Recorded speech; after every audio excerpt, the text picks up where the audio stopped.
Doctor सपना, मैं आपको बताना चाहता हूँ, मैंने छेड़छाड़ी नहीं की, करण ने कहा। उसकी आवाज़ में दर्द था और उसकी सच्चाई थी।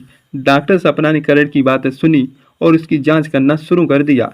वह समझने की कोशिश कर रही थी, उसकी मन की गहराइयों को समझने की कोशिश कर रही थी। करण, मैं आपको समझने की कोशिश करूंगी, लेकिन आपको मुझ पर भरोसा करना होगा। मैं आपकी सच्चाई को साबित करने में मदद करूंगी, डॉक्टर सपना ने जवाब दिया। उसकी आवाज़ में सहानुभूति थी। करण ने डॉक्टर सपना को अपनी सच्चाई बतानी शुरू की। वह उसी घटना के बारे में बताने लगा, उसकी आवाज़ में दर्द के साथ। मैं उस दिन ड्यूटी पर था, मैंने उस व्यक्ति को नहीं परेशान किया, मैं अपनी ड्यूटी के प्रति ईमानदार था, करण ने कहा। डॉक्टर सपना ने करण की बात सुनी और उसकी जांच करना शुरू कर दिया। वह समझने की कोशिश कर रही थी। करण, मैं आपकी जांच को तेजी लाऊंगी, मैं आपकी सच्चाई को साबित करने के लिए मदद करूंगी, और डॉक्टर सपना ने जवाब दिया।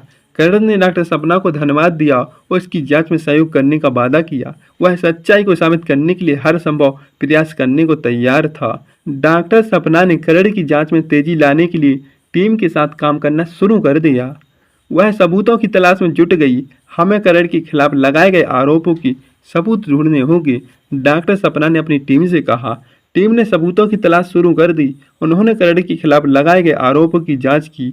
उन्होंने घटना के समय की लोकेशन की जांच की और उनके सहकर्मियों से बात की। इस बीच करण को एक अनजान व्यक्ति से कॉल आया। वह कॉल करने वाला व्यक्ति धमकी दे रहा था, करण, तुम अपनी सच्चाई साबित नहीं कर पाओगे, हम तुम्हें बदनाम कर देंगे, कॉल करने वाला बोला। करण ने डॉक्टर सपना को इस बारे में बताया। डॉक्टर सपना ने उसे आश्वासन दिया वह उसकी सुरक्षा करेगी। डॉक्टर सपना ने करण की बात सुनी, उसकी जांच में तेजी लाने का फैसला किया। उसे समझने की कोशिश कर रही थी, उसके मन की गहराइयां समझने की कोशिश कर रही थी। एक दिन डॉक्टर सपना ने करण को महत्वपूर्ण सुराग दिया। वह उसे बताने लगी, उसके खिलाफ लगाए गए आरोपों के पीछे एक बड़ी साजिश है। करण, मैंने आपके मामले की जांच की है, मुझे लगता है आपके खिलाफ लगाए गए आरोपों के पीछे एक बड़ी साजिश हो सकती है, डॉक्टर सपना ने कहा। करण की आंखें आश्चर्य से फैल गई। वह नहीं जानता उसके खिलाफ कौन साजिश कर रहा है, कौन कर सकता है ऐसा, करण ने पूछा। यह पता लगाना मुश्किल है, लेकिन मैं आपको बता सकती हूँ कि आपके खिलाफ लगाए गए आरोपों के पीछे बड़ा हाथ है। करण ने डॉक्टर सपना की बातें सुनी, उनकी जांच में तेजी लाने का फैसला किया। वह अपनी सच्चाई को साबित करने के लिए हर संभव प्रयास करना चाहता था। डॉक्टर सपना उसकी टीम सबूतों की तलाश में कामयाबी हासिल की। उन्होंने घटना के समय की लोकेशन के सबूत ढूंढ लिए। उन्होंने यह पता चला कि करण के खिलाफ लगाए गए आरोप झूठे थे। करण, आपकी सच्चाई साबित हो गई है, डॉक्टर सपना ने कहा। करण की आंखों में आंसू थी। वह अपनी सच्चाई साबित करने में सफल हो गया, लेकिन अब सवाल यह था कि करण के खिलाफ झूठे आरोप लगाए गए। डॉक्टर सपना ने इसकी जांच की है। जांच में पता चला है कि करण के एक सहकर्मी ने उसके खिलाफ झूठे आरोप लगाए थे।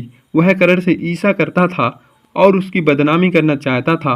करण को इस बात का दुख हुआ कि उसका सहकर्मी उसके खिलाफ ऐसा कर सकता है, लेकिन वह खुश था कि उसकी सच्चाई सामने आ गई है। अब करण की जिंदगी फिर से पटरी पर आ गई। वह काम पर ध्यान देने लगा और डॉक्टर सपना को धन्यवाद देने के लिए एक खास उपहार भेजा। आपकी वजह से मेरी जिंदगी फिर से पटरी पर आ गई है, डॉक्टर सपना ने मुस्कुराते हुए कहा। आपकी सच्चाई करना मेरा कर्तव्य था। और इस तरह करण की कहानी समाप्त हो जाती है। लेकिन यह कहानी हमें सिखाती है, सच्चाई कभी छिप नहीं सकती। तो बताइए दोस्तों, कहानी कैसी लगी? लाइक से सब्सक्राइब कीजिए। Thank you.